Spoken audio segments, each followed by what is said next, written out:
Today on Shielded Voices, we welcome retired NYPD Sergeant Dan Burke, whose nearly 27-year career exemplifies resilience, sacrifice, and commitment to service. Born in the neighborhood of Jamaica, located in Queens, New York, and raised between Long Island and Queens, Dan grew up in a family deeply rooted in law enforcement, with multiple relatives serving NYPD and other agencies. Dan began his own journey in 1993 at the age of 20, joining the NYPD Academy. After graduating in 1994, he was assigned to the 44th Precinct in the South Bronx, one of the city's busiest precincts. Over the years, he took on various challenging assignments, including Yankee Stadium Detail, the 108th Precinct, Transit District 20, and the Chief of Department's Homeless Outreach Unit. Throughout his career, Dan witnessed unthinkable tragedies, including 9/11, where he worked rescue and recovery just days after the attacks. Like many first responders, he relied on brotherhood, dark humor, and coping mechanisms to manage the weight of these experiences.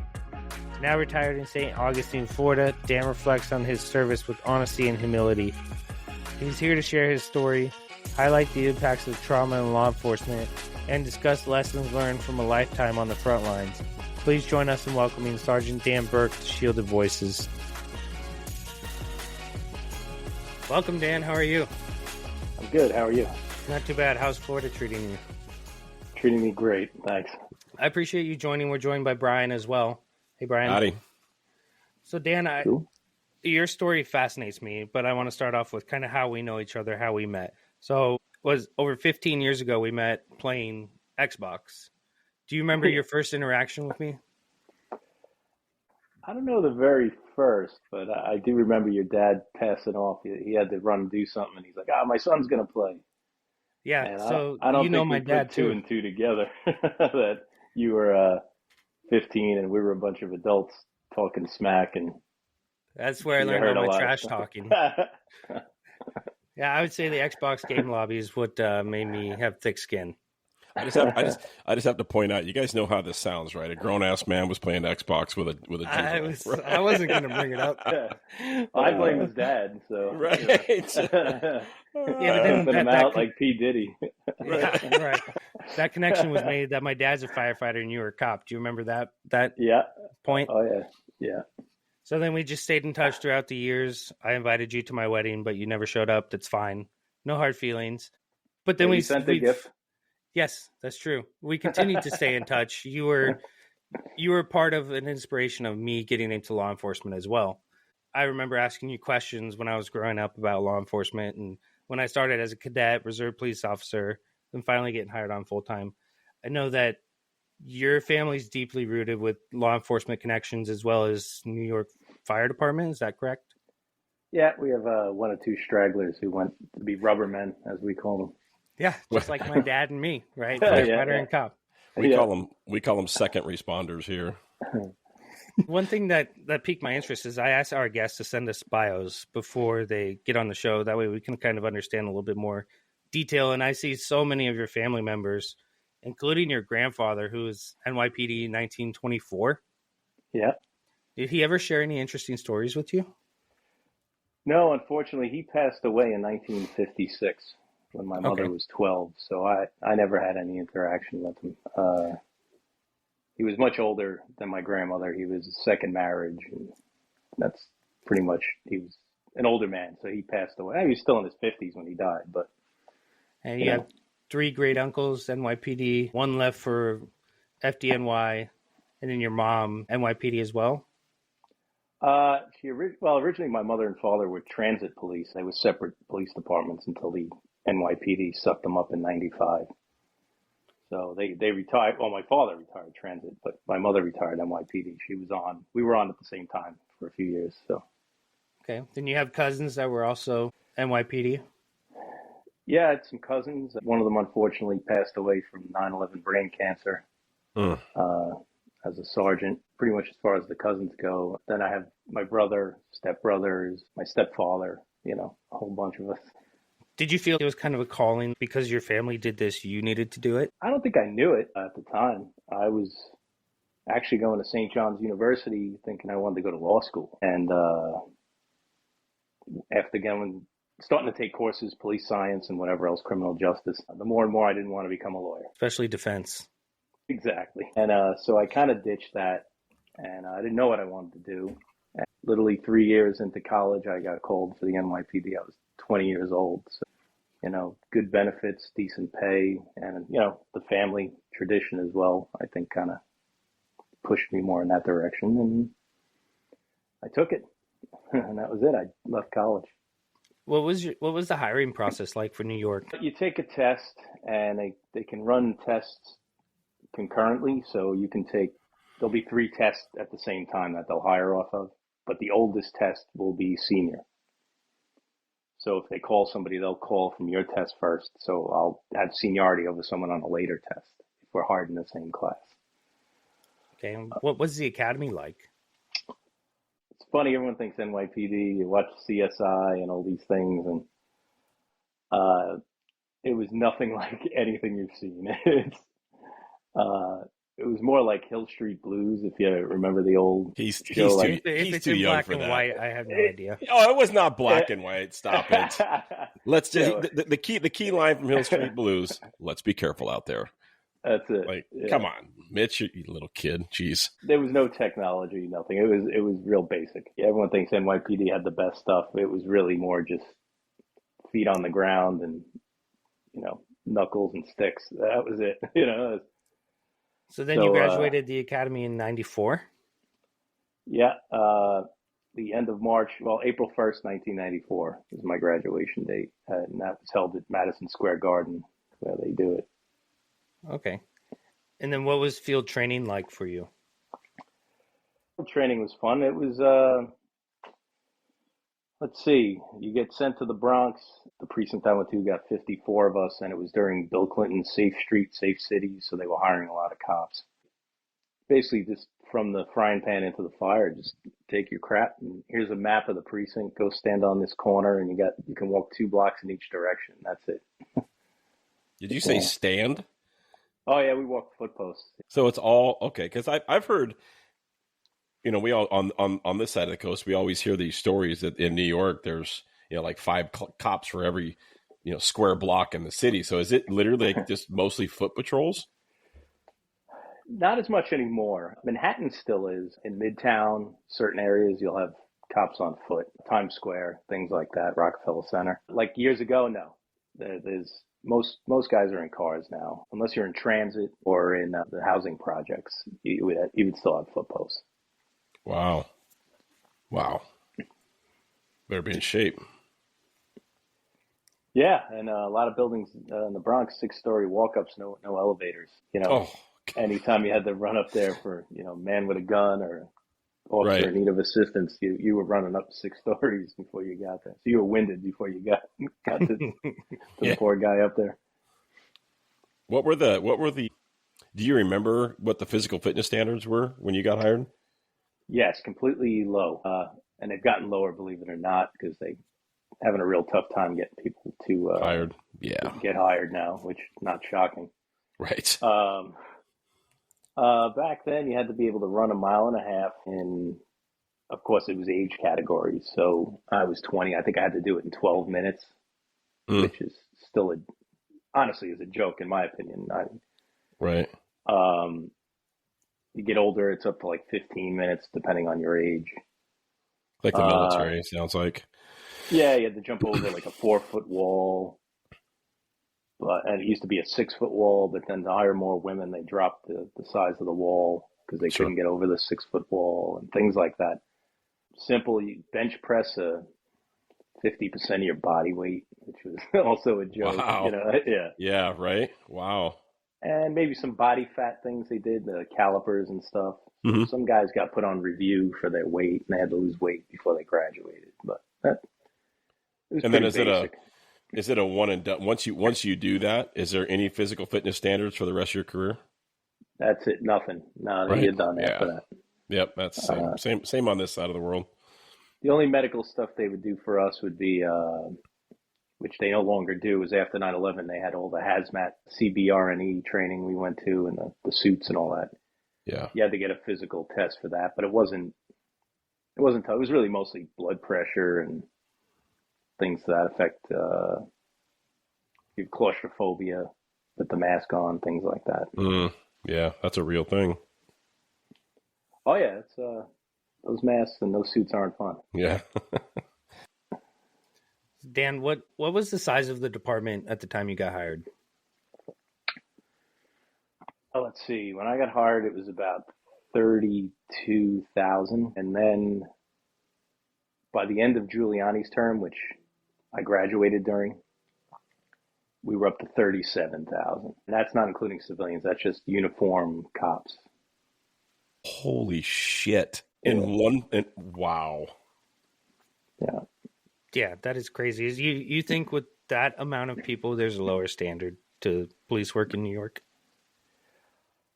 It's funny. I think the standards got upped as far as they say now with education. And I'm partially college educated. I went to very good private schools when I was a kid, Catholic schools. So I feel that I'm well educated, but at the same time, not indoctrinated the way they're going about things today. Once they made college a requirement, because when I got on, it was military, high school diploma, or as I call it, the good enough diploma, the GED. And those guys that I worked with then, I think, were better cops than when they implemented the college requirement. They had common sense, street smarts, and these analytical thinkers were just a disaster. So working the Bronx, how many cops would be working a shift with you? Let's see, during the height of it all, we did sectors. So you would go out in a sector car. We would go Adam through Thomas Union. So it was Adam Boy, Charlie George, David Eddy, all the way up. So dual. So it had about 14 to 16 cars turn out. Posts, a GLA auto, 2 or 3 anti-crime cars, which were plainclothes undercover. Then you had a traffic auto. So what am I up to now? 20-something cars plus foot posts. So, and that's just in one, I guess, sector. Where you say sector, I'm guessing that's what we would refer to as a district, like an area. Correct. Yeah. So like the precinct itself was the 44th precinct, which is the South Bronx, covers Yankee Stadium. It's 1.9 miles squared. It also has Yankee Stadium, a Metro North train yard, and a whole bunch of parks. So it's a very densely populated small area. So in roughly a 2 square mile area, 1.9 square mile, yeah, you're up to what, 40 cops, you said? Roughly? I would say it was about 50.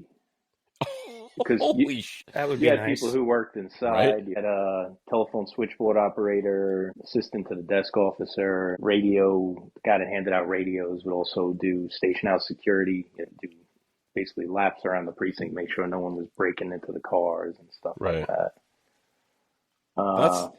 That's mind blowing. Like we hear those stories all the time on the West Coast. Like for us, in a district on one shift, and I'm not joking, in a district just on my shift, it's me and one other guy. Yeah, I believe it. It's a sheriff's office, but it's the city. I mean, we don't. Right.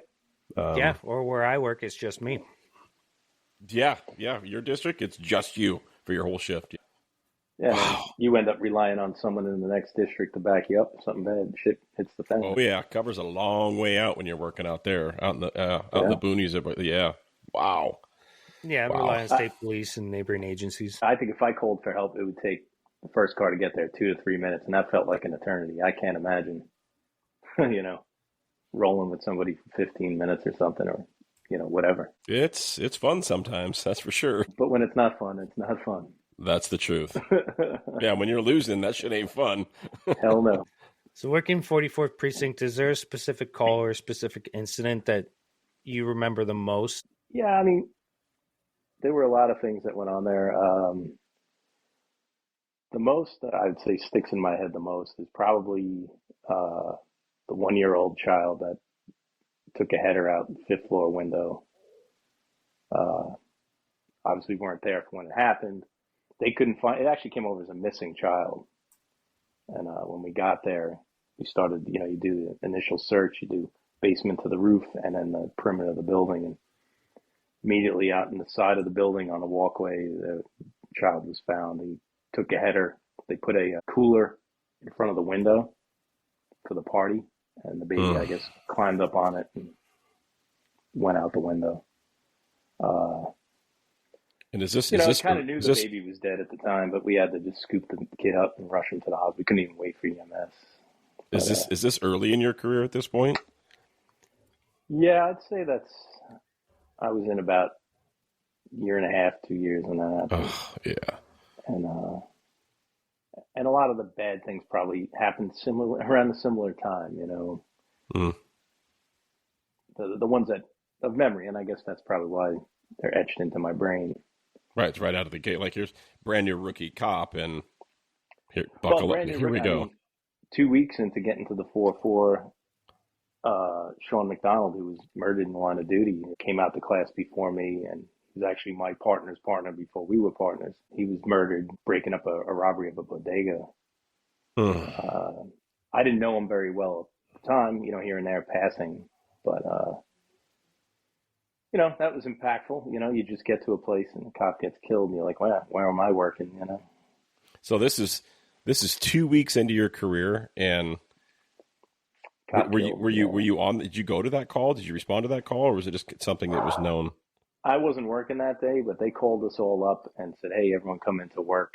And the first day they just suited us all up, put us all out there to look for these guys. And we were just roving foot posts everywhere, packed every car with as many cops as they could. And we did verticals of all the buildings to look, try and grab people and get witnesses. And then after that, we would just come in on our own time and volunteer. Wow. So would you mind, if you remember, would you mind describing for those that are listening that don't really know cop work, right? Like what happened with that? You said he was breaking up a robbery. Yeah, he was, it's crazy. He was on a foot post guarding a liquor store, actually a bar. It wasn't a liquor store, a bar in a building that was condemned. And the bar still had all stuff inside. So being it was condemned by the city, it had to be protected, and the door was busted. So they posted a cop there basically until they could get the door secured. Basically that night he was there. Someone came across the street and said, yeah, there's something going on in the bodega across the street. So, with that little information, he went over there and walked in and basically interrupted a robbery. 2 Dominicans, I don't know if they were illegal aliens or not at the time, but it wasn't a big issue at that time. Walked in, stopped them, put them up against they would have plastic in front of the counter to keep between them and the guy behind it. Put the guy up on his arms up on there and spread his legs, and while he was tossing them is what we called it. When you search somebody, he's giving them a toss. As you grab the guy spun on him, punched the gun right into the side of the vest, and back then we didn't have overlapping vests. So this guy likely knew there was a gap there, jammed it in there, shot him twice, right between the vest, took 2 into the body cavity, and he didn't make it. Yeah. And unfortunately, his brother, who worked in Bronx Task Force, which was a Bronx-wide unit, was working that night. Was actually one of the first on the scene to his own brother's murder. Oh man, I can't even imagine. So now it's all hands on deck, and people are coming in on their own time. Full disclosure, I'm a cussing Christian, so yeah, no problem. I got a So now you guys are like, everybody's coming in, and we're scouring the city to find these fuckers. Is that what I'm understanding? We're hunting them down. What's that like? How does that look? We just trying to talk to people on the street. It was a ghetto, but at the same time, they work in the ghetto. You can work in bad neighborhoods. There's a lot of good people who live there. They want to help you out. They don't want to do it in the street, though. I mean, no one wants to be a snitch. So you kind of have to grab people in lobbies and stairwells, and they'd feed you a little bit of information, Through one of these guys they grabbed, I think it was on a roof, basically. Yeah, I know, word on the street, these 2 guys did it. Detective squads got this information, and they found the 2 guys, scooped them up, both convicted, 25 to life, and they're still in jail. Good. Keep getting denied parole. Thank God. Good. Because New York did all that reform. We thought they were going to get out. Right. And being my partner was his partner at the time. We had become partners after his death. We basically were the chauffeurs for his wife, so we took her to all the events, to the funeral, and all that stuff. Man. So. And this is as a brand new cop for you. Yeah. Welcome to police work. Wow. Right. Yeah. What was the mental health education like when you first started? It was zero. Figured, right. Yeah, that was nothing. Your mental health facility was the bar across the street from the precinct, or we call that choir practice. Yeah, Dr. Budweiser. Wow. So then after that, working Bronx, you were assigned to Yankee Stadium. Yeah, I got lucky. I put in for the detail, had some friends, made some phone calls, and basically just did a season there. So How was that? It was interesting. It was fun. It was a big party atmosphere, very laid back. Even though Yankee Stadium's in the heart of the same ghetto I worked in, I knew the area, which made it great. So it made it better for me. I could even leave the stadium and go back to my precinct to go to my locker and do things. It was an interesting period. A lot of fun, a lot of partying. Partied with players. David Wells was a fan favorite. He used to hang out with us. Come drinking after work with us. We had a place called The Shed, which was across the street in a private lot. And he'd come meet with us and drink beers with us for 2 or 3 hours, have a good time. He was a crazy dude. But, wow. Yeah. Are you now at this point, where are you at in personal life, like marriage and stuff like that? I got married while I was working at Yankee Stadium. Okay. So my wife came down for one of the, as you know, Erica, Mitch knows her too. She came to one of the games, and she's like, "You call this work?" It was like an hour of directing traffic, and then it was people coming to the game. Their friends would come and bring sandwiches and pizza. You hang out during the game, and then you direct traffic at the end of the game. It's all over. So it was fun. Yeah. Wow. That sounds like a cake assignment. It was. Yes, it was. Very easy. Wow. Yeah. But how did, like, on that, that sounds to me like, right, what we refer to as the choir practice after work. We all know it's a coping mechanism on some level. It just is. I mean, that and we're young and stupid. I mean, let's be honest. But looking back on it, do you think, or for you, was it a coping mechanism? Was the after work bars and like just and let's face it, in our training, it's always like, look, when you're off work, don't hang out with cops. But what do? Yeah. We hang out with cops, right? Well, because no one else understands. Right. You go out to the bar. We all went to different jobs during the night. So I may have gone to a homicide, and this other guy went to, somebody under a train or something. And everyone would go to the bar and we'd tell each other our story. And right. Obviously, drinking numbs the senses too. You bet. And you just shoot the shit with each other, and that's how you cope. Mm-hmm. But you can go home. My wife didn't understand what the hell I was talking about. Who else do you talk to? You go to parties, you try and find the cop to talk to. Yeah, right. Between the stories that they don't understand and the dark humor, you start joking about things. Yeah, there's civilians. The dark humor. Horrified. Yes, yeah. And I know, like Mitch and I have talked about in the past, like I know we're big on outdoor fire pits in this part of Oregon. So everybody's got an outdoor fire pit, and you get, 15, 20 people over here, and 2 of them are cop buddies. And you're laughing and having a good time, and you and your buddy realize it's really quiet, and everybody's staring at you with their jaw, and you're like, uh-oh, cop humor, just uh-oh. Oops. What did we say? You don't even know what you said. Right, we're laughing our asses off, but people are like, you're twisted. Wow. Did you, with your wife, did you ever talk to her about work? Did you ever, or try to? Yeah, some things. Some stories were comical. Some stories, there was some violent stuff to tell her about or whatever. We wrestled with a guy and pulled a gun out of his waist, things like that. Yeah. All the stuff? No, definitely not. Was that to protect her? I don't know if it's partially, I guess. And I think the other portion is just, you figure there's no understanding, so why bother? Right. Yeah, I know I've heard a lot of guys and gals for that matter. Their reason for not talking to the spouses is they worry enough about me every day I don't want to, you know what I mean? Yeah. I don't want to add more to it by telling them what actually happened. For me, everybody knows I've been married. I've been with my wife 31 years, and there's nothing I don't tell her. Every gory detail, because for me, she needs to understand why I'm an asshole. You know what I mean?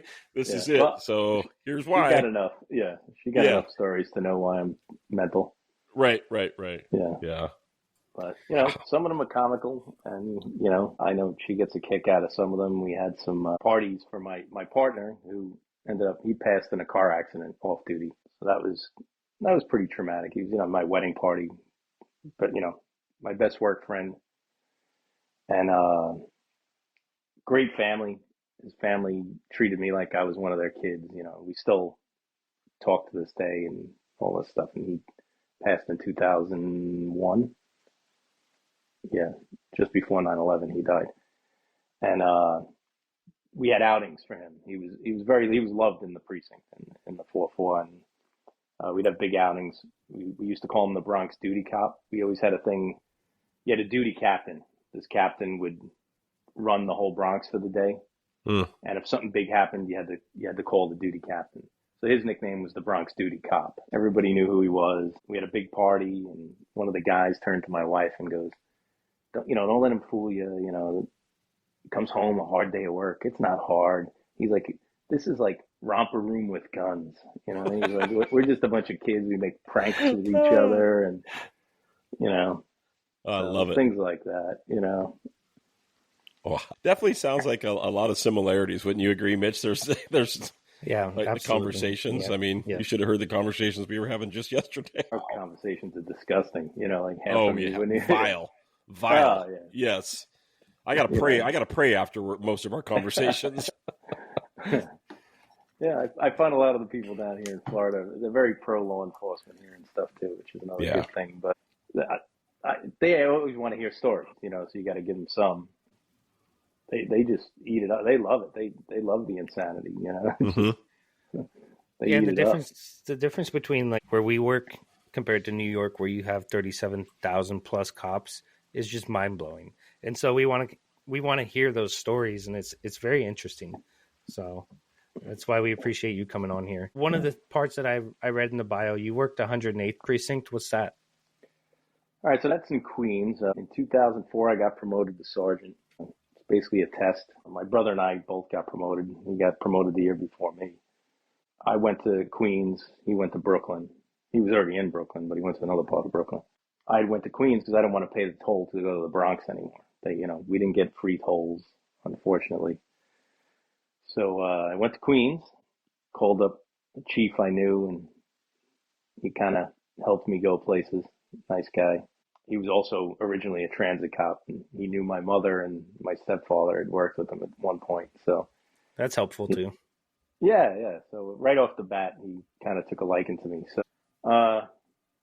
I didn't ask for any big favors or whatever. I just wanted to get the hell out of Dodge, and better neighborhood plus no tolls. And I wound up in Long Island City, which is right off the border of Manhattan.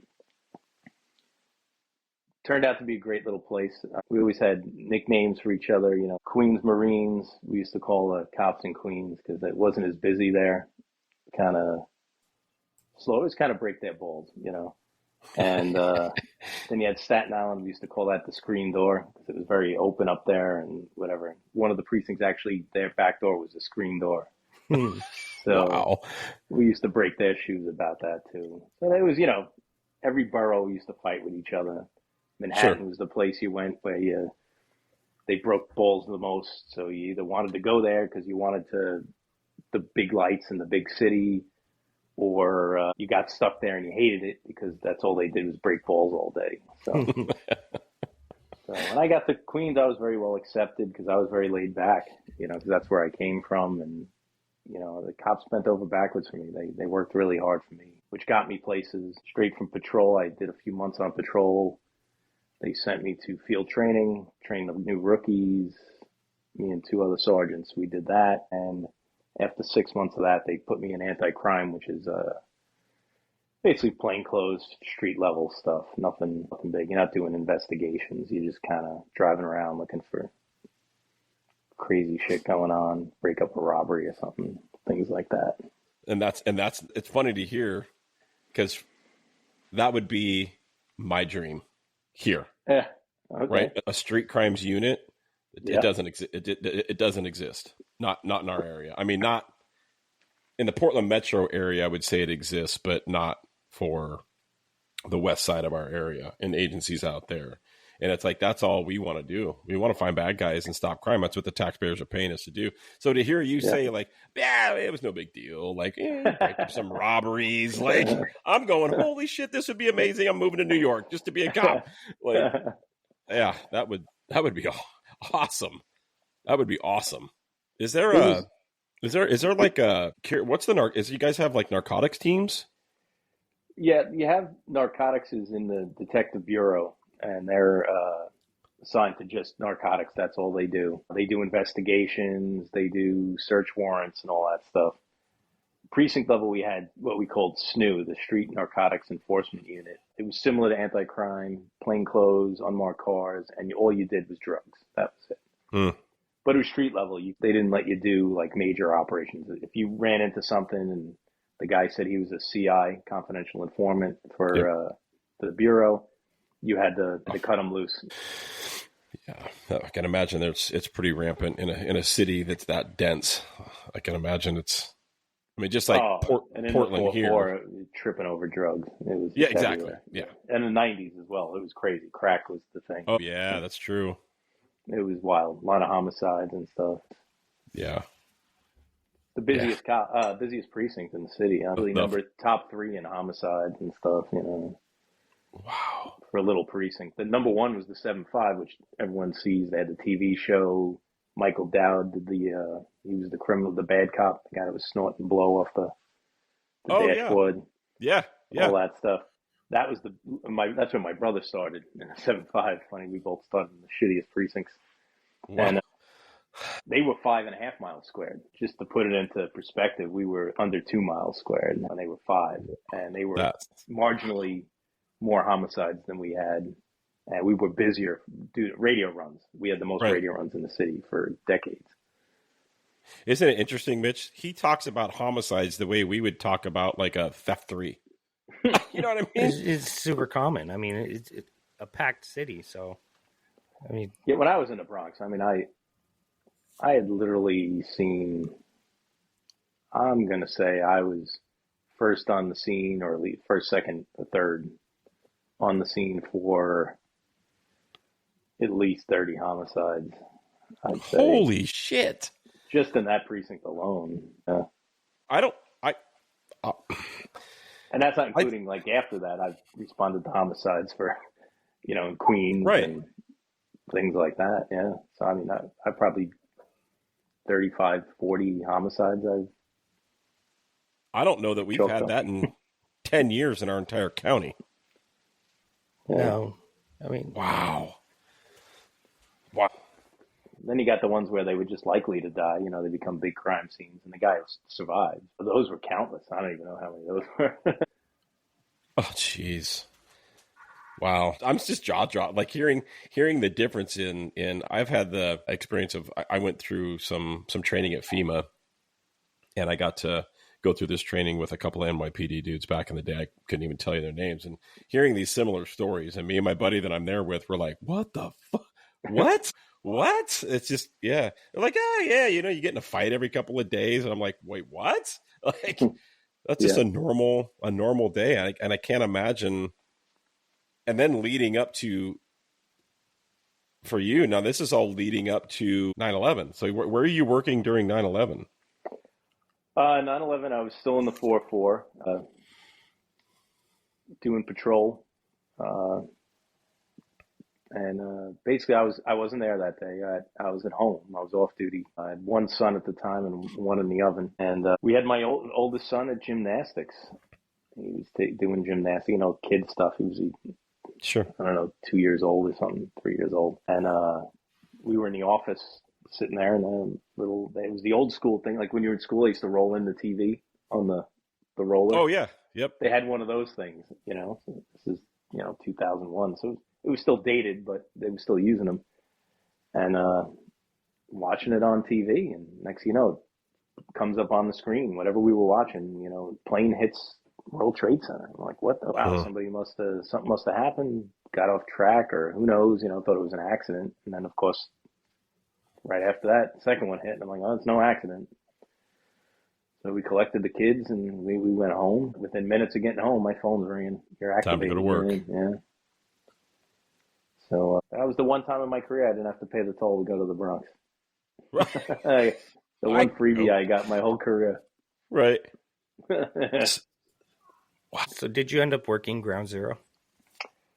I did. Early morning on the 13th, we had gone down there, and they put us down as a security post blocks away in Chinatown, which that was the beginning of the frozen zone. And our CO, who's the guy who became chief later that I was friendly with, he wanted us because everyone wanted to be there, you know, basically. And he made phone calls because he was an up-and-comer, and got us down there. Next thing you know, a city bus rolled up. They're like, get in, you're going down. And we all piled in, and they drove us down the West Side Highway right to where the Trade Center was. And as we're driving up, and it's probably one of the best parts of my career, is people were lined up down the West Side Highway, which is not a real highway. It's kind of like 3 lanes on each side with a median in the middle, but people cross it. It's got lights and stuff. It's not like a major freeway or highway. People were lined up on the center divider and on the sides with signs, thank you, we love you, you know, stuff like that, clapping, cheering.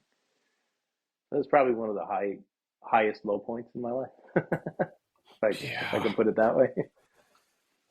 So what were you guys tasked with? Like, once you get there, as an officer, are you just, what do you are you, I mean, let's just be blunt. Are you, it's just like a recovery mission at this point? Yeah. Well, I mean, they were still calling it rescue. There were some people rescued. They were buried. They got trapped in pockets, survived. 2 of them, I think, were cops. They were Port Authority cops, not New York City cops, separate entity there. Mm-hmm. I don't even want to go to explain what they are, but they operate in New York and New Jersey, and they ended up surviving. They were in a little walled-in pit, just a little cave, for a few days. And they got out. Had nothing to do with any of that. They basically just, you're with your sergeant, one sergeant to every 8 cops. All right, you guys go this way, and just start walking the pile, and you just stay off the smoke, and anything's burning, you know, stay away from that. Just handed you an M100 mask, basically a sheetrock mask for anyone who doesn't know what that is. And we only have one, so make it last. So 20 hours later, and finding nothing. And they gave us boots and some shovels and stuff, but right. I mean, it was an exercise in futility, but it was eye-awakening, and I was never in the military. Obviously, I was hired too young to have made it through, but it was the only thing in my mind I could picture as somebody who was working in, you know, military in Beirut or something at the time. Right. For that era. Yeah. Yeah. God, I can't, I mean, like, it's a dumb question, No but dumb question. like, I can't imagine that, like just the aura, the feeling that everybody, like, you're there with these people. I mean, you're born and raised in this city, right? Like this, and I can't even imagine, like, we've all seen it on the news and we've all heard, you know, story after story after story, but to talk to somebody that lived it, and it's like, how do you comfort, especially as a cop, how do you comfort your family during a time like this? I can't even imagine. Yeah, you don't. You know, and this is early, like, cell phone. This is like beginning of Nextel times or whatever. You know, like cell phones are just starting to get hyped up. So, and service sucked down there. So, you know, unless I found a landline somewhere, which new people were like, what the hell is a landline? I don't even know. Right. Yeah. Phones that connect to the wall, people. Actually, there's a wire. It's almost like a tin can and a string, you know, right. But it goes really far. Mitch is like, I don't know what you're talking about. So that was the only way to get through. And it was, you know, I'm sure it was more taxing on her than it was on me. Yeah. You know, the kids didn't know any better. They were young. But then months later, you know, birth to a second child. And then we had the big power outage on the East Coast, wiped out the whole East Coast. That was like 2 days without power. And no phones and stuff, couldn't get through. Even the landlines were spotty, at the time. So, Wow. spouse trauma, I guess. You think mental for us, and Oh yeah. Eric is a little mental too. Sure. They got to be. To be Yeah. married to dudes like us, there's got to be something wrong with them, right? I mean, and We're 27 years in. You said 31, right? Yeah, 31 years married. Yeah. And it's so true. The spouses are the ones that are making the sacrifice, not us. We're there because we want to be. Is what I've always said. We're there because we want to be there. Too. You miss, the families. Yep. I mainly work nights, so I saw my kids in the morning off to school. Yeah. 10 minutes, and then I saw them on weekends if they didn't call me in for something. So I know I missed out on a lot, and they missed out on me living it. But somebody's got to pay the bill. Somebody's got to do it. I know my kids know that I love them, and vice versa. I think they understand now, but back then I probably where's my dad? Right. Everyone else's dad's here. Right. Yep. It was similar to growing up in a firefighter family too, and it wasn't abnormal to me because I grew up that way. Both my parents were cops.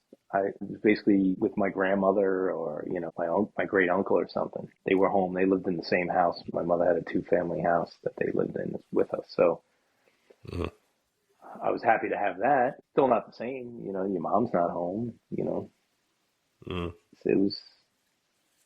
Was your wife? Was she a stay-at-home mom during this time, or was she working too? She was working for JetBlue during 9/11. Oh no! Shortly after she was on unemployment. Yeah. I'm sorry, not JetBlue. United Airlines. United. Yeah. We fly JetBlue now, but she worked for United, which of course they were one of the planes, so they laid off half their employees after. She was a dental assistant. She worked, and then unfortunately, the way the tax system works, not just federally, New York State, very high tax. The amount of work she had to put in to get me money was not worth the effort. So it was better for her just to be a stay-at-home mom. So for us, it was great. For my kids, it was great. Yeah. My kids are all well-rounded. They're all smart, well-behaved. Right. Not like a preacher's kid. Yeah. Right. Yeah. I'd be the bad guy. But I can imagine, Mitch, for you, like double whammy for you. You're married to a dispatcher, for crap's sake.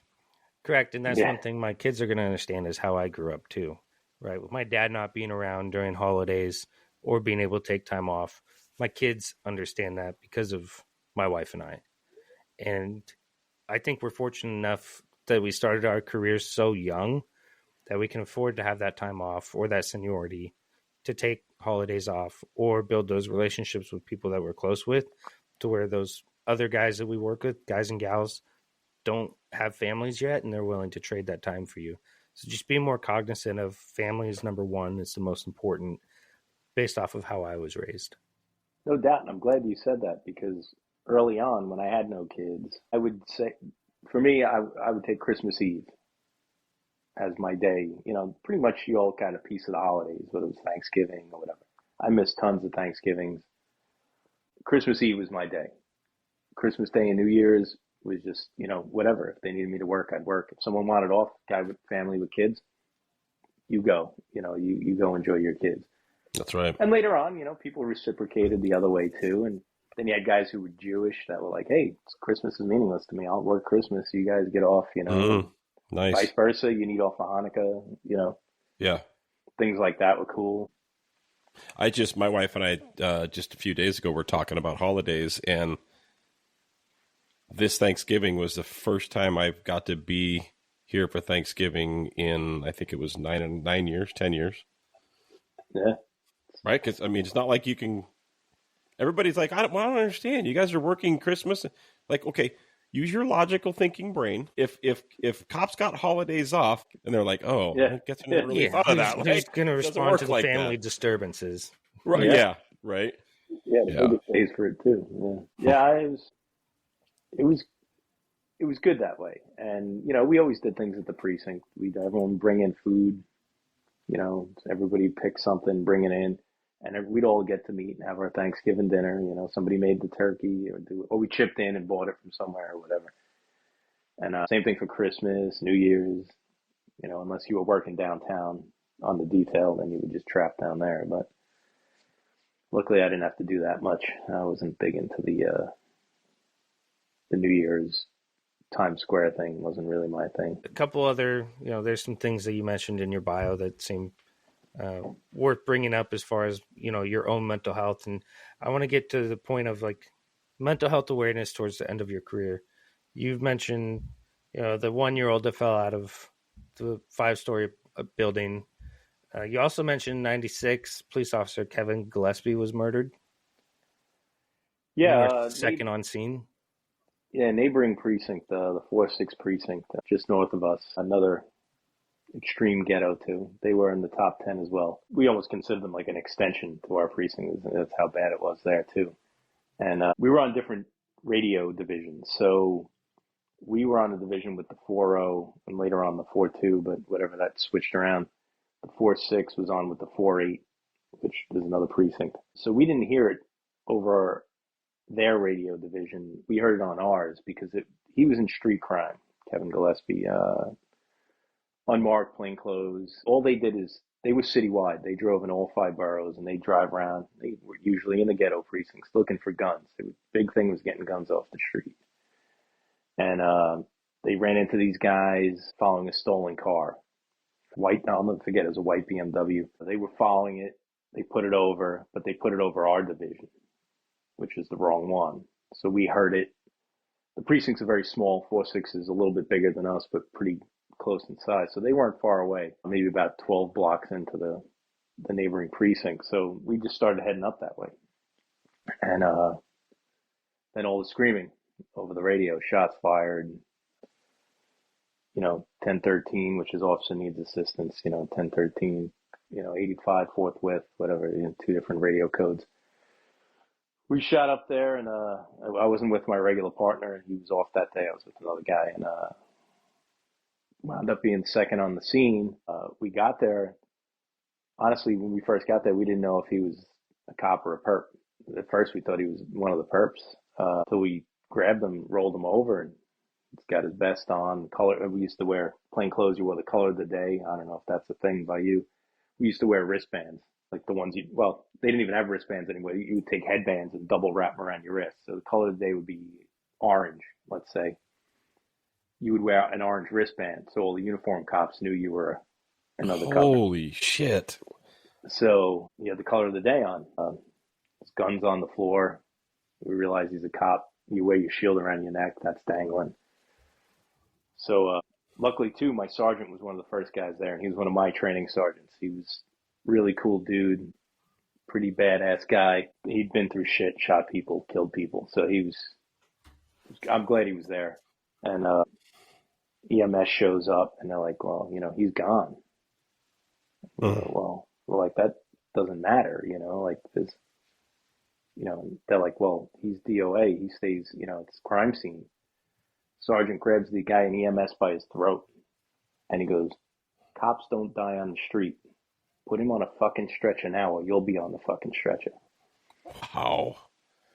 The guy turns around and they roll him on the stretcher and they get him in we call the ambulance a bus. They threw him in the bus. And then we escorted to the hospital. We were shutting down everything, lights and sirens. It was more of a show than anything else. But and just give me one. So, we got him to the hospital. He had already passed, we knew. So basically, if I'm the way I'm picturing this as, obviously as cops, like did they start to initiate a stop on this car or? Yeah, they put it over. They were stopping the car. And then immediately after we heard the stop, shots fired, 1013. And is it normal for a single car with 2 partners to do what this is what we would call a high risk stop? And is that normal for that? That's just a normal thing. That was normal. Street crime rode 3 deep. So there were 3 guys in the car every time. So it was either 3 cops or 2 cops and a sergeant in the car. Okay. Yeah. Yep.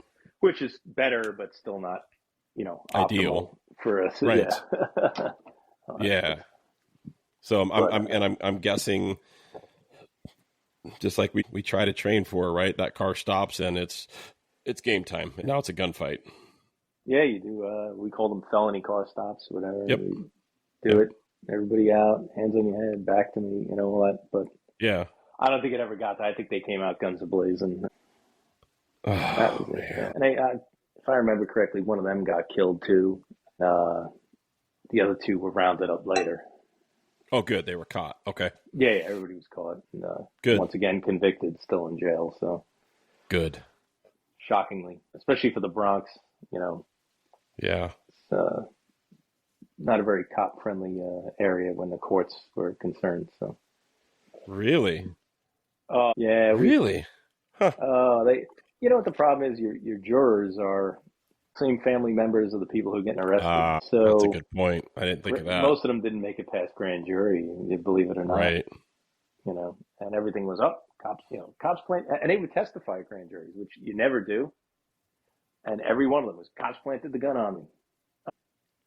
Failed to indict. Wow. Yeah, it was wild. We called it the revolving door. It was just. It was crazy. I can imagine. Once you understood it, it was just part of the game. It was lock them up, and then at least I made my overtime. Yeah. And my thing is, I can't see, and this is the way I guess it sounds horrible. It's more the dark humor. I can't see this shit from my front stoop. I don't live here. The people who are letting them go are the people who have to live with the people who are doing these things. That's the truth. Yep. You have to live with your repercussions, not me. I did the right thing. Well, and you get to a point too, you're like, and I've seen so many, and we all did it, especially as newer cops. You get emotionally involved in the case, and it's like, after a certain time, you learn that game, and it's like, look, I got called there. There were crimes. I made the arrest. I lodged them. On to the next one. I don't care what the DA does or doesn't do. I just don't care. Yeah. I'm going to keep doing my job.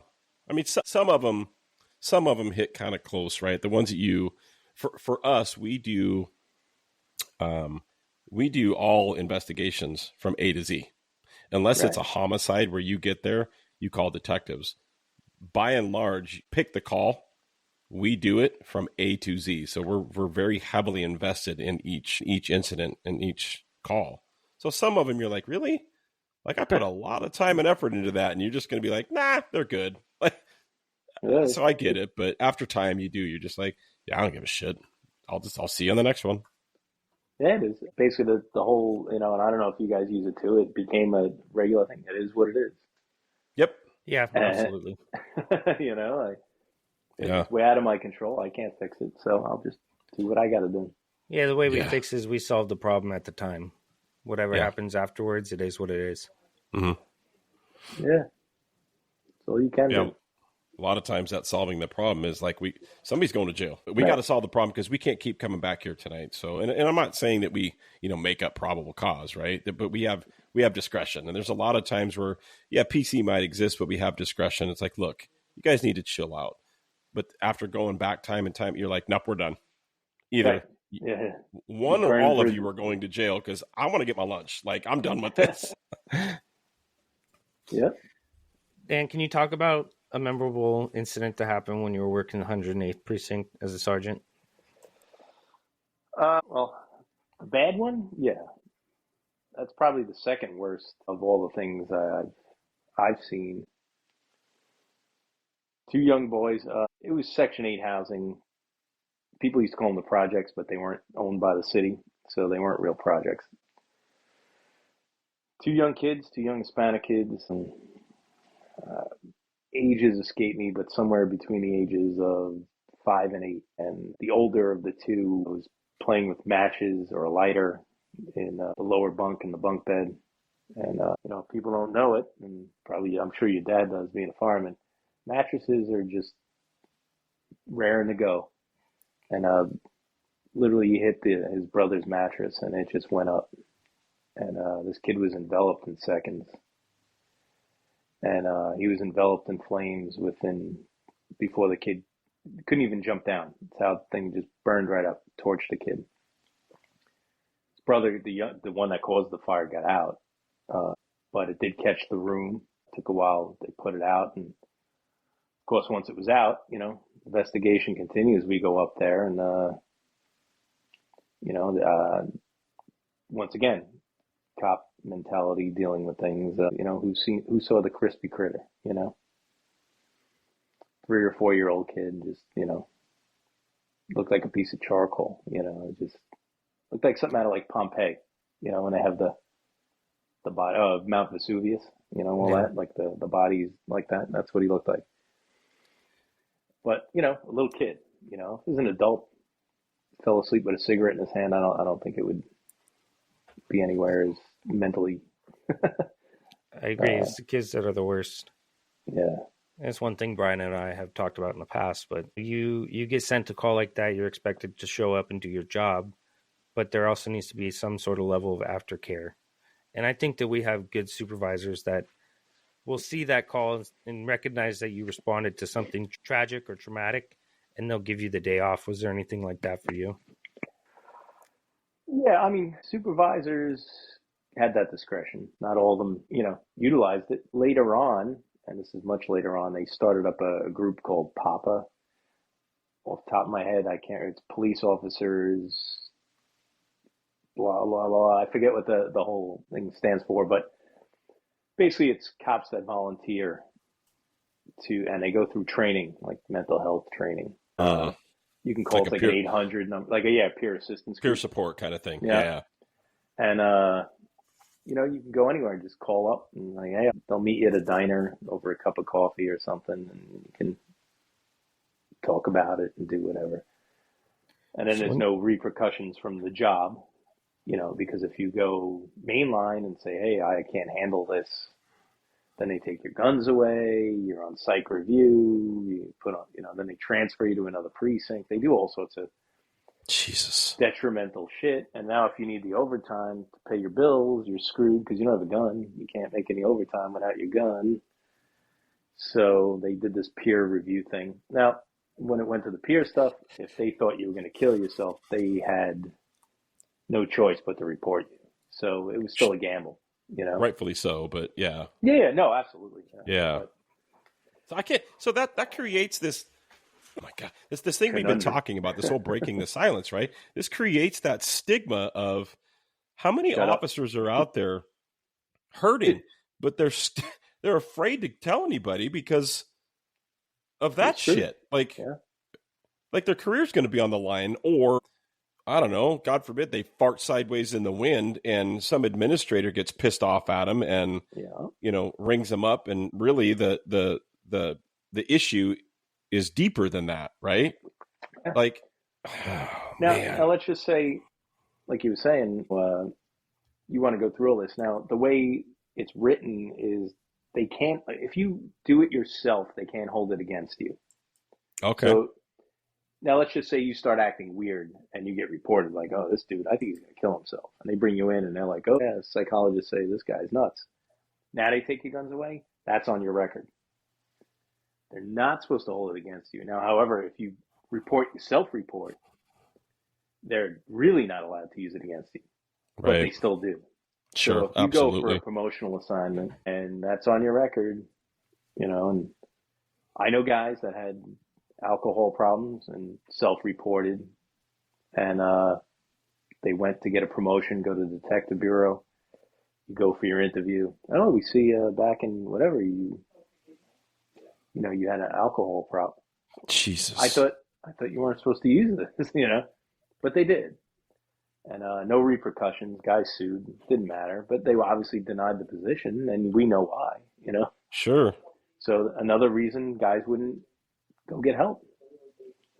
Yeah, because the agencies would hang you out to dry. Yeah, like punished. I think we're definitely leaps and bounds ahead of that here. When you agree, Mitch, like our experiences, we've talked about it in other podcasts. That Mitch is a living testament. To be honest, if you go to commander, whoever, and be like, "Man, I'm hurting. I need help," they are on it, and it's never held against you, ever. That's great. Yeah, it'd be nice if that was the case, but to this day, guys are basically have to go to Papa for help, because if you go to the job, it's always an albatross around your neck, So when you first started your career, there was little to no mental health help for cops. Zero. And then towards the end of your career, 2020, did you notice a significant change for the better? Well, yeah, I think the Papa thing I think was great. Right. That was the biggest change. I understand why they did it is because they were trying to defer anyone who went to the job. Nothing was confident. That's it. It's done. You're losing your guns and all that stuff. At least with Papa, you could get help. And there was somebody in between going, let me weigh this out first before we go full blown with this. And some guys just needed a little bit of help, just someone to listen to them, And, the drinking culture kind of got beat to death, because anytime something happened with alcohol, they punished you hard. So the bar was no longer your psychiatric chamber, And, were they starting to like monitor that? Like Billy's been at what'd you guys call it? The shed? The shed. 7 nights this week. That's a problem. Were they starting to hammer guys for that?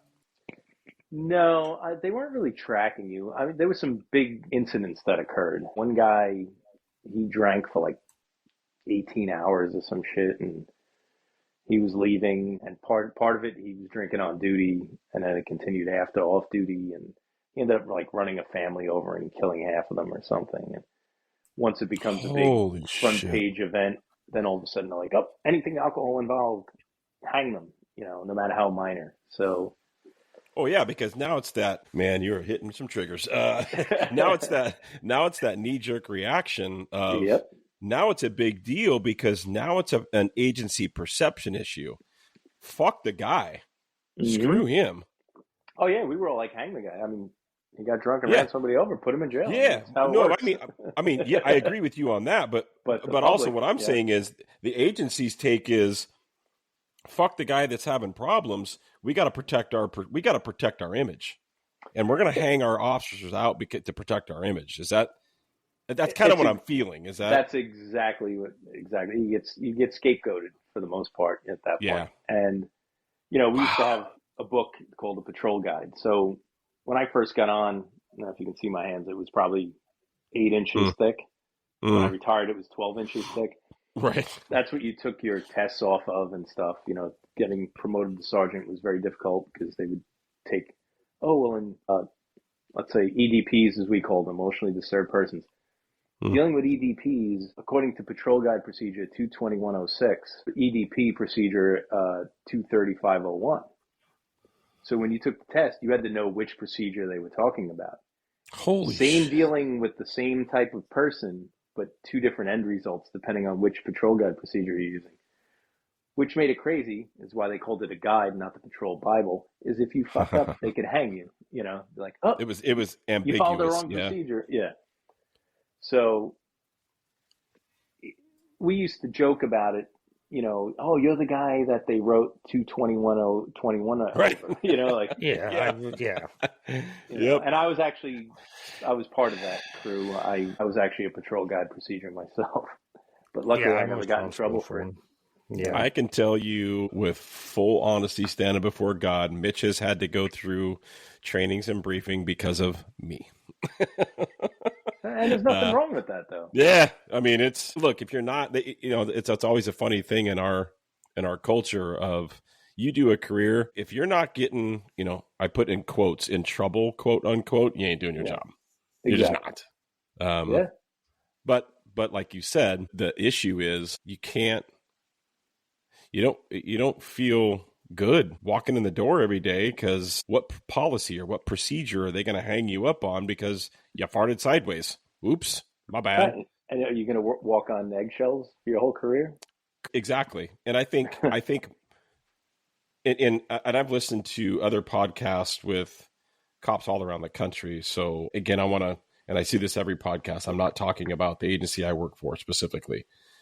As a culture, I think every cop is walking on eggshells right now. There are some that will say they're not, but man, every cop is walking on eggshells on some level, afraid to make a mistake. And the problem is, when I teach recruits, I always tell them, I want you to make mistakes. Please jump in with both feet and trust me that I will never allow you to make a mistake that will be detrimental to your career or your safety. But I want you to jump in and make mistakes because that's how we learn. Exactly. Yeah, you don't learn from getting it right every time. Right. Like, But then you get further in your career, you get through that training, you're past being the rookie guy, and now you're what we call a senior guy, a mentor, a field training officer. People look up to you, and you make a mistake at that tenure. Oh shit! Yeah. Like that, what? Like just made a mistake? Hang him. He knows better. Like I'm a human too. Like I'm a human with emotions and a family, and just like anybody else. But nope. Mm-mm.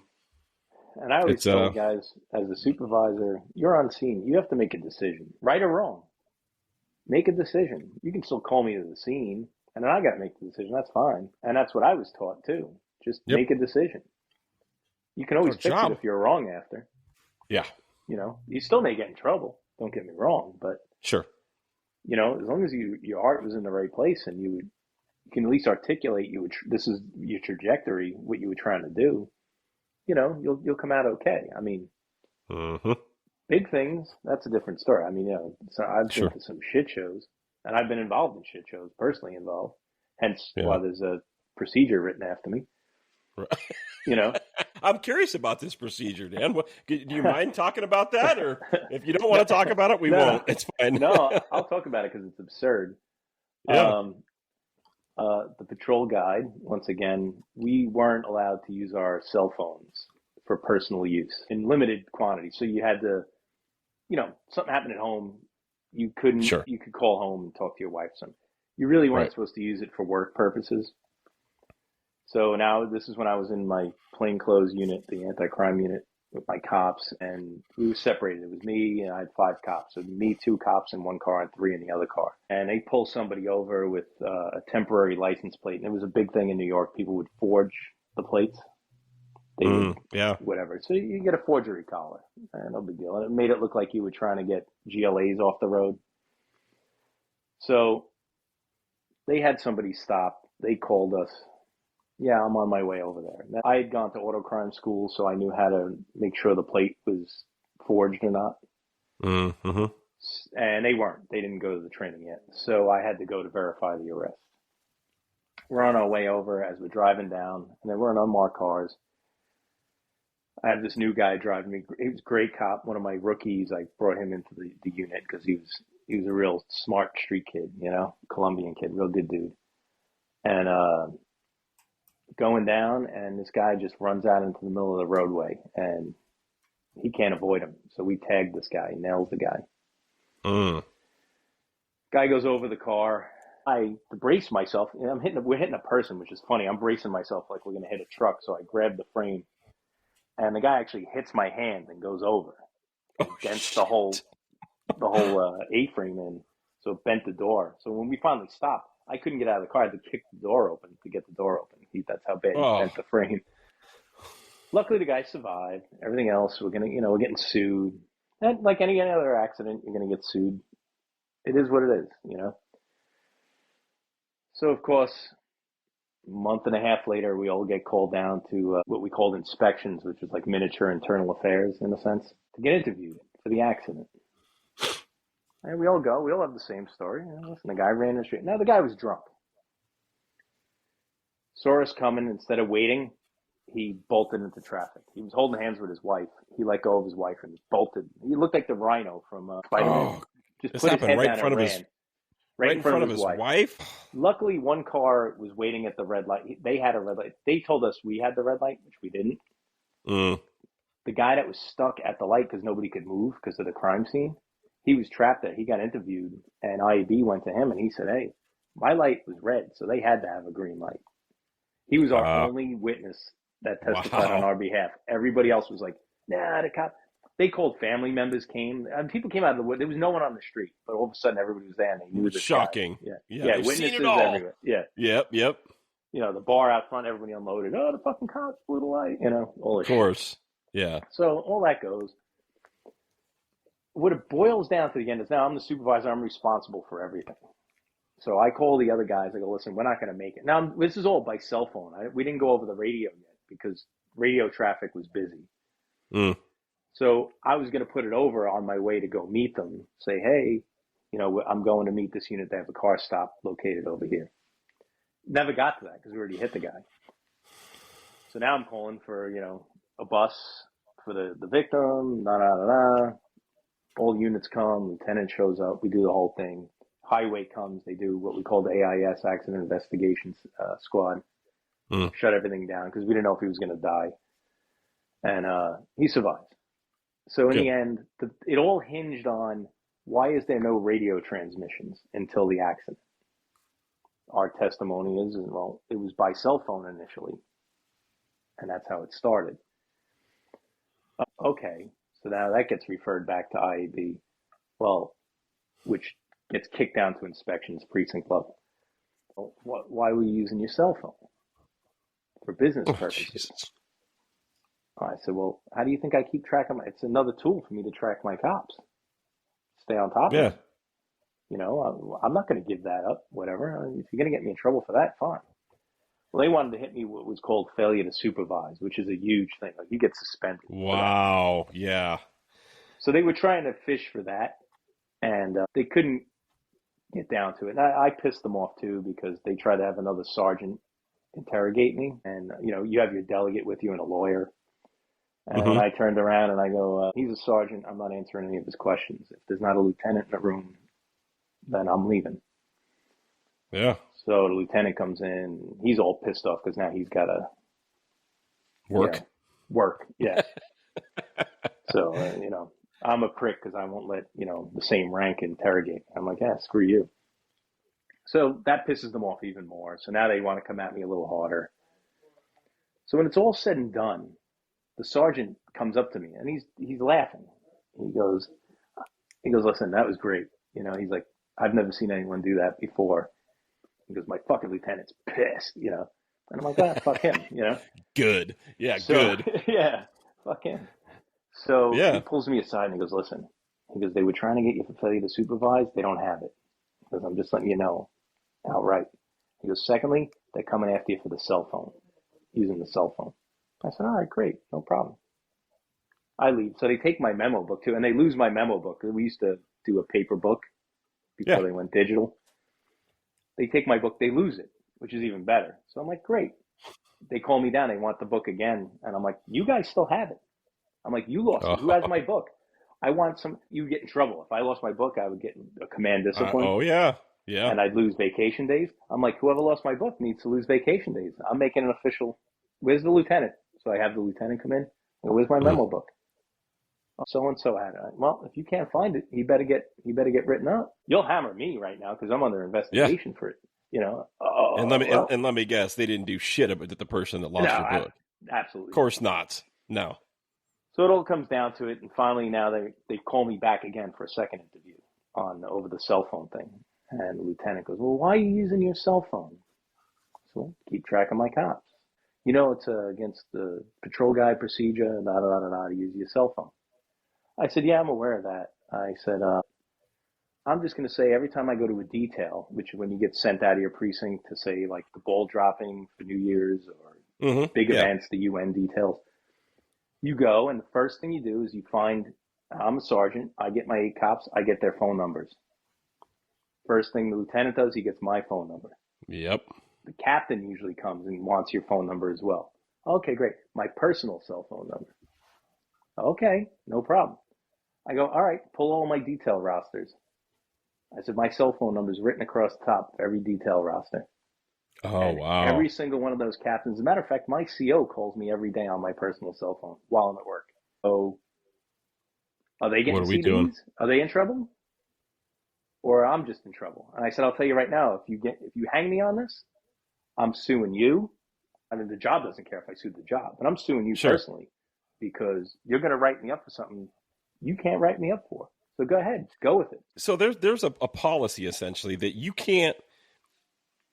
I don't understand. So you're using the cell phone for business purposes, though. You're talking to your cops. So what the fuck what do you need it for then? What do they want you to use it for? Like they don't want you using your personal cell phone. Yeah, you can call your wife like your kid fell down the stairs. You know. Oh, this is your personal cell phone, not a department issued. No, they didn't have department issued ones at the time. They only had one for the patrol supervisor, and everybody else you had nothing. You would so now they're controlling when you can use your personal cell phone if you're on duty. Holy shit.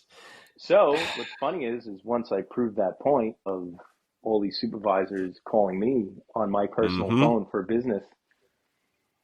New patrol guide procedure comes out.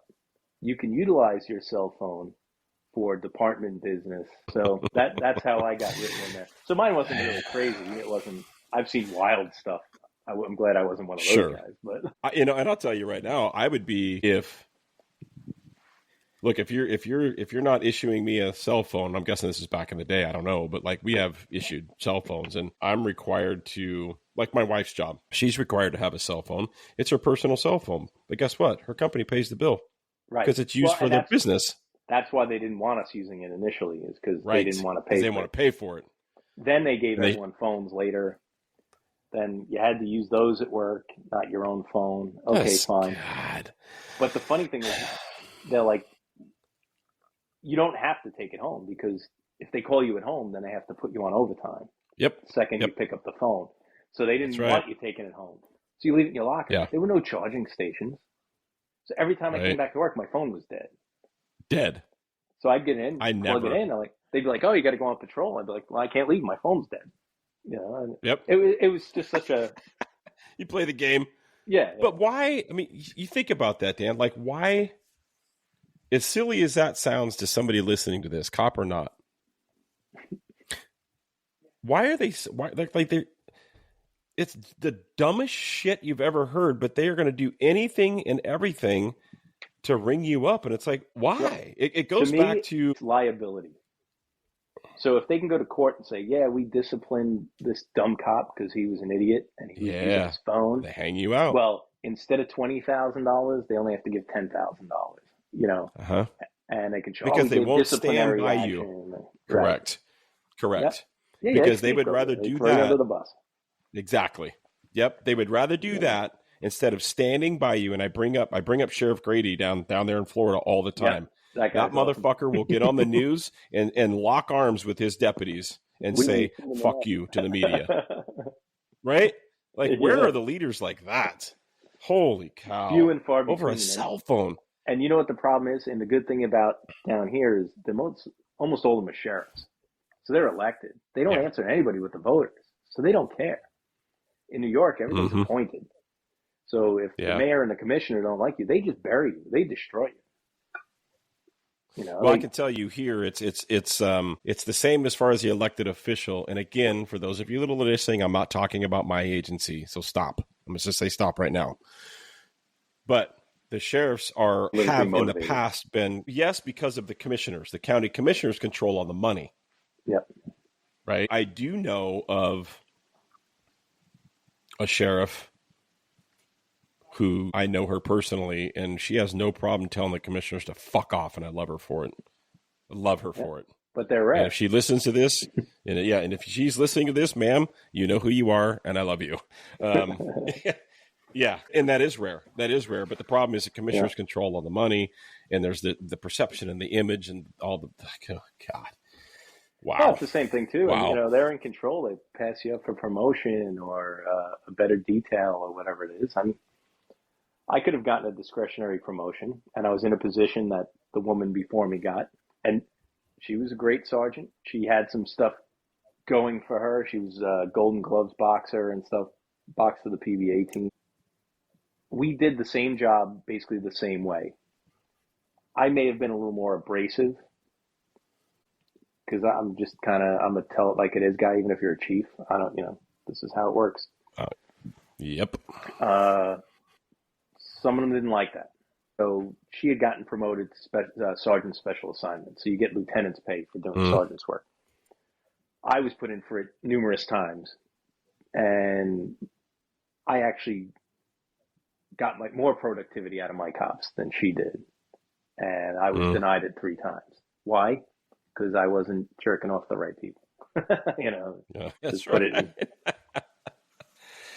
And I didn't put up with shit. They'd say, "Go do this." And I'd be like, "Hey, that's unconstitutional. I'm not doing it. I'm not telling a cop to do it either because it's an unlawful order." Yes, it's wrong. Yeah. Well, I get tired. They didn't like it. Mitch and I were talking the other night with a buddy about, like, I'm tired of being told to have a filter and to be filtered. And I'm like, why? The truth is the truth. I'm not going to be disrespectful. I'll be diplomatic and articulate. I'm done. I'm done with this filter. No, the truth is the truth. I'm over it. Which is and that's obviously why I'm in the position. retired, you know. Right? Now Yeah. my filter no has gone kidding. to complete zero, you know. Right. Man. Before we go, Dan, I have one question. Sure. And that's, now that you've had time to reflect, what do you wish you had known about mental health and resilience when you first started in 1993? The only mental health training that I had that was never geared towards me was to deal with EDPs. And that was to them, not to lie to them, which nowadays you're supposed to lie to the mentally handicapped, which I don't understand. But first step is never to lie to them, because you'll never get them to trust you again. Right. And, you know, in my last 10 years, I was in homeless outreach. Everybody there was mentally ill. And I never made promises I couldn't go through with. And the job never really even gave you the opportunity, which, you know, like I said, you get punished for it. Coming out with the PAPA thing was great. I think that was more pushed by the unions more so than the city. So, I mean, it would have been nice if they had something, you know. I don't know if it affected me as bad as other. I mean, I had colleagues tried to kill themselves, you know, shot themselves. Luckily, you know, some did die. Luckily, some didn't. Yeah. But if they needed the professional help, I think I got by. I'm definitely, you know, mentally fucked up, you know, but to me, it's manageable. I don't know if it's personal, I guess. To everybody, it's different. Sure. I've had bad times. I've been depressed. I've cried, and I've come home and cried by myself in the shower, you know. Who do you tell after a cop killing? Yeah, my brother wasn't even a cop yet when Gillespie died. First person I ran to when I got home was my brother. I was a ball of freaking bitch ass. Yeah. You know, if you want to call it that. But that was, I think that's the problem, though. Right. But I think that's the problem is, especially in your era of policing, it was a lot of suck it up and drive on. Don't be a bitch. Yeah, and go have a drink. Or 4 or 5 or however many. Right. Right. Yeah. I mean, wow. I mean, what is there anything? Can you think of anything? I mean, did you ever take part in personal therapy throughout your career or after retirement? No, all basically self Dr. Budweiser and you know, chatting with friends, you know, other cops.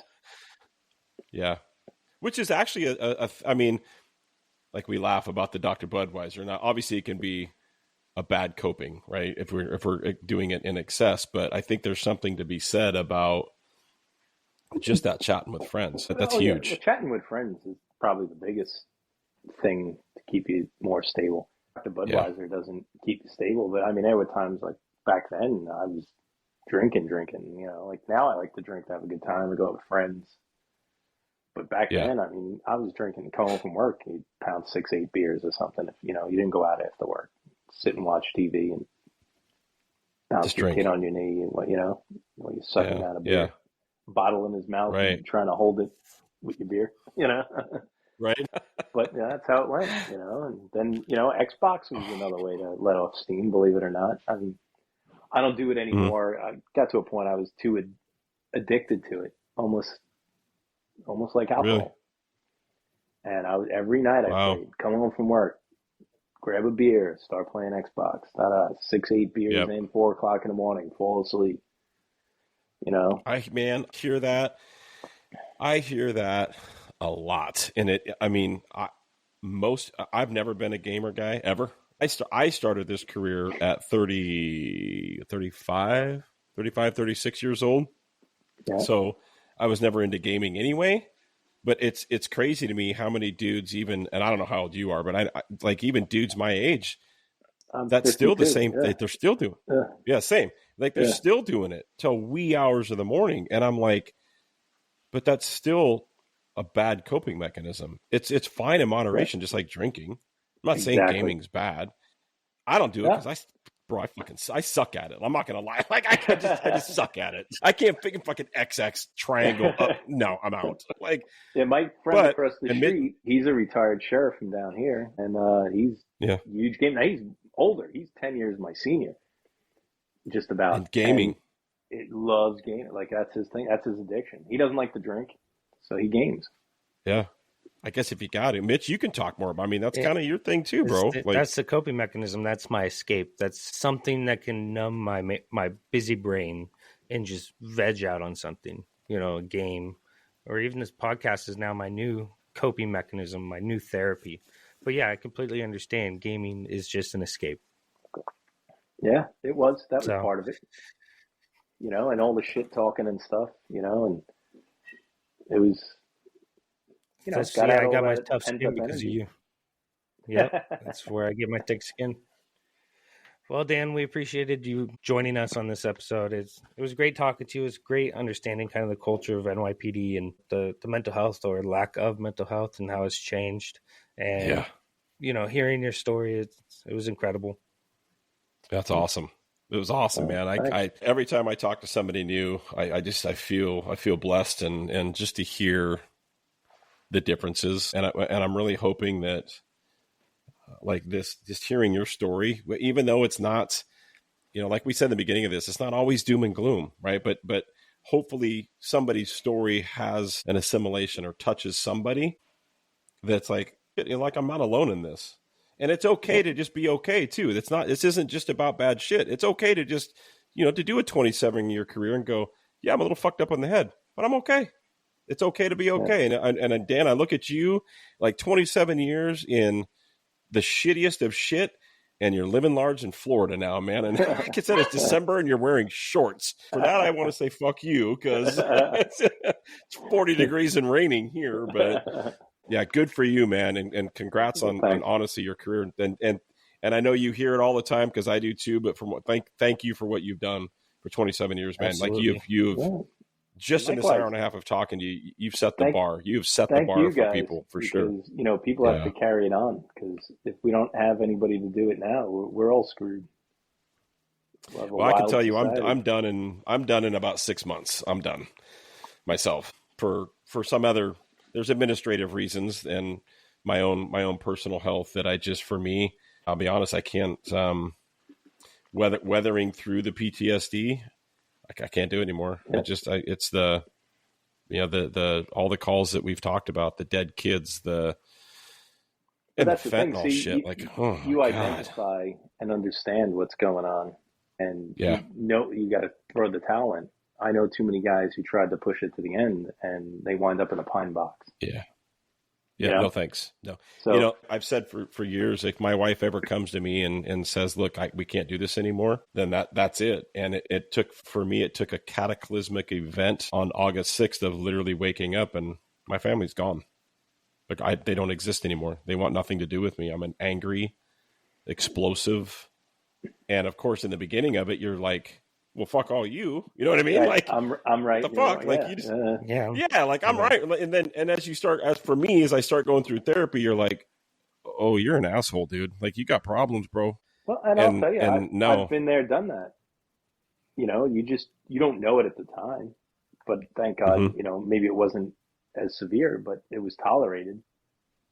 And I'm still, I'm still married and together, but that's awesome. Yeah. I luckily never took it out on my kids, but I know I was wrong, I was the idiot. Yep, absolutely, man. It took me maybe not a lot of fault.